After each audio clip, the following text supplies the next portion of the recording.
Bye, Aba. Shalom! Magandang buhay sa ating lahat. So, welcome again sa aking YouTube channel. Ako nga pala si May, isang home-based caregiver dito sa bansang Israel. And sa aking vlog ay share ko sa inyo ang aking buhay realidad bilang isang OFW dito. At kung bago ka sa aking channel, ang alaga ko po ay isang 94 years old na lolo. So, ayun na nga, sana isamahan nyo ako sa aking journey dito sa Israel. Meanwhile, Bokar top mga tao, so eto na nga tayo sa panibagong buhay, panibagong pag-asa at panibagong trabaho na naman ang ating gagawin. So for today's video ay hindi naligo ang Inday at nakikita nyo maaga akong gumayak at ako nga pala ay tutungo kay Lolo and syempre for the lakad ng Inday for today's video. So hanggang matapos ang duty ko sa therapy center ay madalang akong magbus or ihatid ng anak ni Lolo. So ay na nga, ngayon ay naglalakad na ako papunta kay Lolo and nakita nyo ang ating kalangitan ay medyo maganda ang panahon.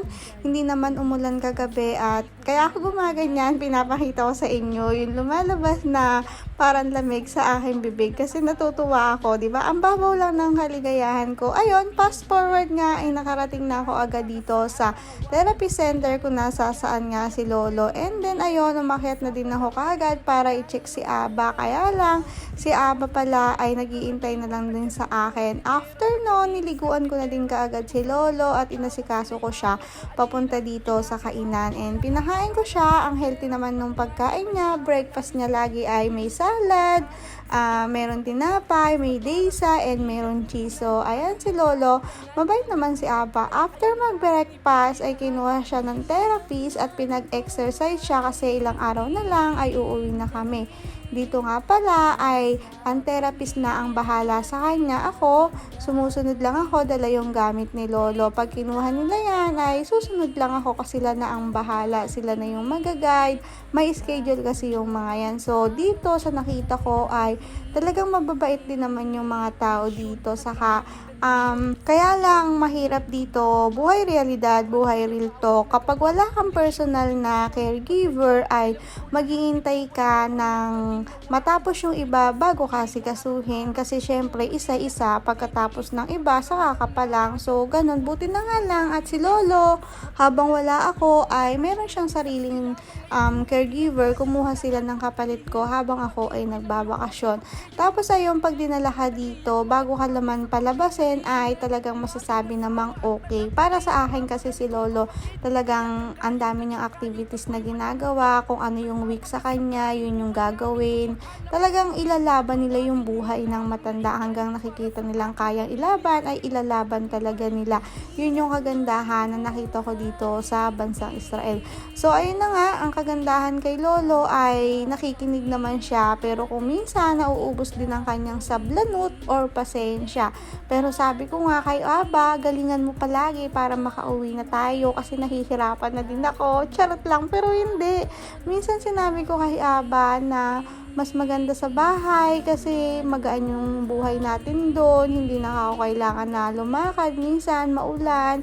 Ayun, sasabi ni Aba ay uuwi na rin daw kami. Kaya lang, hindi ka pwedeng lumabas dito kapag ka hindi pa talaga clearance na palalabasin. Kailangan kasi ng clearance na talagang kailangan ng lumabas. Ang kagandahan ay mayroong routine na iniiko tapos tututukan ng therapist.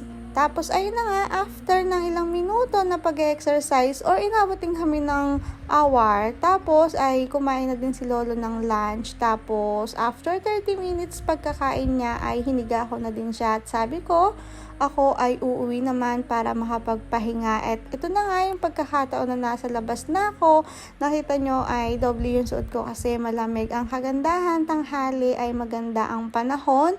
Pero napagod din naman ako sa paglalakad. Yung pauwi, papasok, pauwi ay naglalakad din ako. And ito na yung aming bahay. Ito yung bahay namin ni Lolo sa labas. After noon, pumasok na rin ako kaagad at natulog ako. Pero syempre wala tayong taga-video, kaya ayan, papakita ko na lang sa inyo, i-uncut natin, isa-set up ngayon yung camera, lalabas ka, bubuksan mo yung ilaw, bubuksan mo yung pinto, mag-a-acting ka na meron kang taga-video, pero sa totoo lang, tsaga-tsaga lang ang ating pagbablog. Ang pagbablog ko naman ay buhay realidad na may share ko dito sa bansang Israel. After kong matulog ng matagal, pagising ko ay naglinis pa ako ng kaunti dito. Sabi ko, medyo maaga-aga pa, may konting minutes pa naman. Nagwalis ako dyan. Totally, hindi talaga walis ang tawag dyan kasi ang hirap naman niyang walisin. Kaya yan ang ginagawa ko. Yung pang-map, yan yung kinukuha ko ng pang-dahon. Mas madali kasi yan. So, yung paglilinis ay sinisingit ko na lang kasi kami lang naman ni Lolo nandito. Ako lang yung umuuwi. Syempre, hindi ko din matiis na madumi ang bahay. Tapos, ayun, bumili ko sa ospital. Kaya lang, hindi na ako nakapag-video kasi medyo hindi naging maganda yung lagay ni Lolo. Hindi maganda yung mood niya. Kaya hindi ako ganong nakapag-cellphone kasi ayoko naman na talagang tuyuin na si Lolo. So, ayun, hindi na ako ganong nakapag-video hanggang sa makatulog ako kasi medyo madami-dami din yung nilinis ko. Kaya pagdating ko dun sa ospital, hindi okay si Lolo. May toyo ng kaunti.